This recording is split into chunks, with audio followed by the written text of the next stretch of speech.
I never thought I'd be the kind of guy to fall head over heels. For most of my life, I was careful, calculated, the type who weighed pros and cons for even the smallest decisions. My friends called me the planner. I was the one who made sure nobody missed a flight, the one who never gambled, never risked. And for a long time, I thought that was enough. Love? That was for dreamers, people who believed in fairy tales. Not for me. But then Anna walked into my life. I remember it so vividly. A friend's birthday dinner at a downtown restaurant. I hadn't even wanted to go. I had work emails piling up, deadlines looming. And honestly, parties weren't my thing.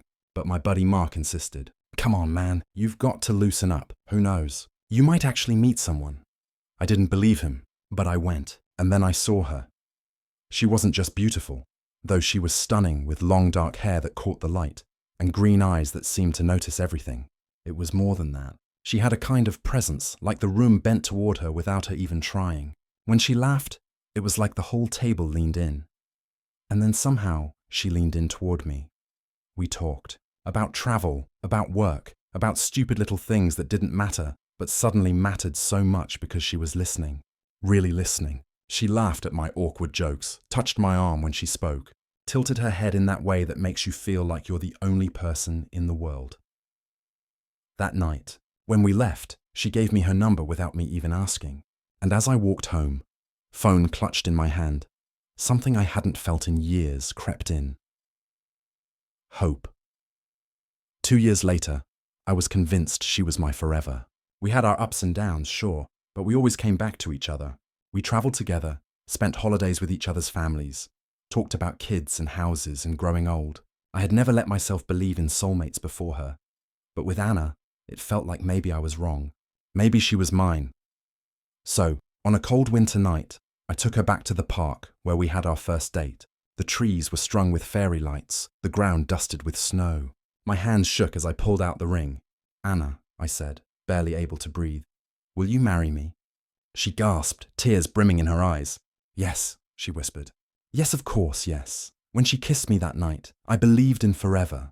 Our wedding was set for 6 weeks away, and life became a whirlwind of preparations. Cake tastings, guest lists, endless phone calls with caterers and florists. It was chaos, but it was our chaos. I didn't mind the stress, because every decision felt like a step toward our future. But then, little cracks appeared. Anna became glued to her phone. She laughed at messages I couldn't see, smiled at the screen the way she used to smile at me. When I walked into the room, she'd quickly lock it and set it aside. Her schedule grew unpredictable. Nights out with her cousin, last-minute work emergencies, errands that stretched for hours with no explanation. I wanted to believe it was nothing. I told myself stress makes people act strange. I told myself she loved me, that she wouldn't do this. But my gut whispered otherwise. One night, 2 weeks before our engagement party, she told me she was having a girls' night with her best friend Claire. She even kissed me goodbye and promised to be back late.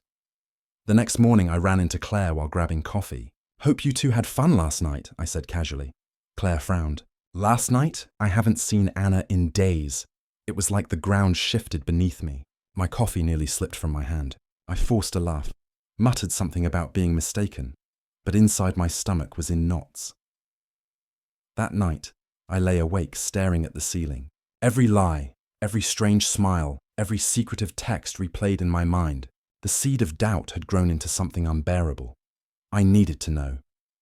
The next day, when Anna said she had a client lunch, I kissed her goodbye, then followed her car at a distance. Every turn, every stoplight, I felt like I was chasing the truth I didn't want to face. She pulled into a quiet side street and parked outside a little cafe I didn't recognize. My hands shook as I watched her get out of the car. And then I saw him. Tall, confident, sharp suit. He walked toward her with the ease of a man who knew he was wanted. And Anna, my Anna, lit up when she saw him.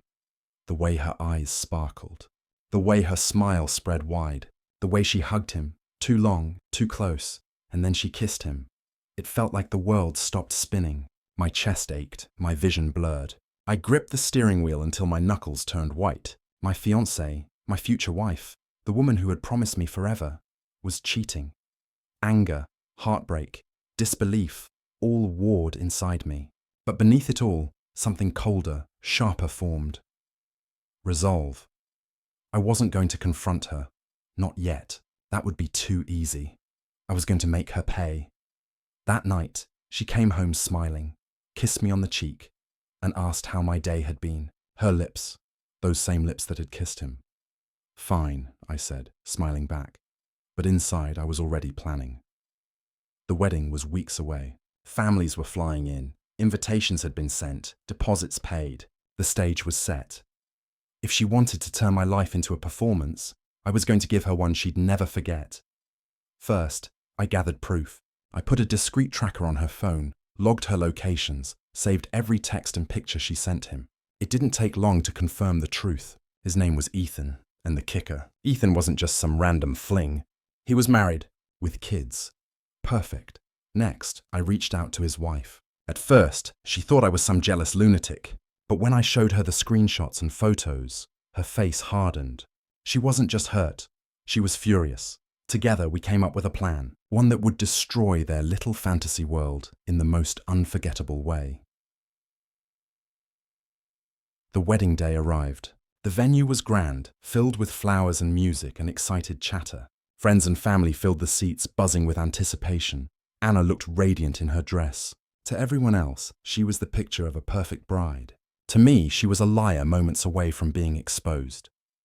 We walked down the aisle, stood at the altar, and exchanged vows. She went first, speaking with trembling sincerity about love, loyalty, and forever. Her eyes even welled with tears. If I didn't know better, I might have believed her. When it was my turn, I held her hands, looked into her eyes, and took a deep breath. Before I share my vows, I said, my voice steady, I want to share a story. The crowd shifted. Curious, I pulled out a folder. Photos, screenshots, timestamps. One by one, they appeared on the big screen behind me. Gasps filled the room. Murmurs spread like wildfire. Anna's face turned pale. I narrated the story calmly, like I was telling a bedtime story. How she had snuck around, how she had lied, how she had betrayed not just me, but another family. And then, right on cue, the doors opened. Ethan's wife walked in, holding their 2 children by the hand. Her eyes locked on Ethan, who sat frozen among the guests, his face drained of all colour. The room erupted in whispers and shouts. Anna stammered, tried to grab my hand, tried to explain. It's not what it looks like.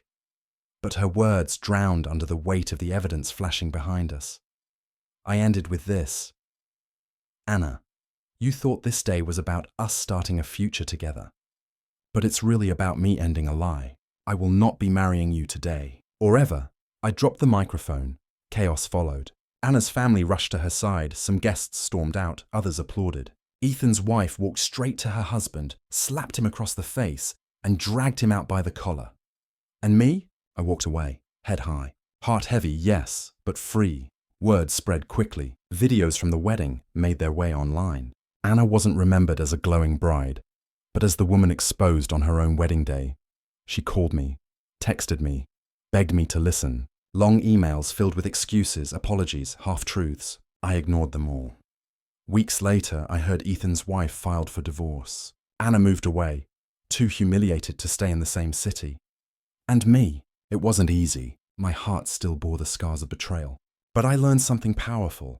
Revenge isn't just about destroying someone else. Sometimes it's about reclaiming your own life, your own dignity, your own future. And on that day, in front of everyone, I took mine back.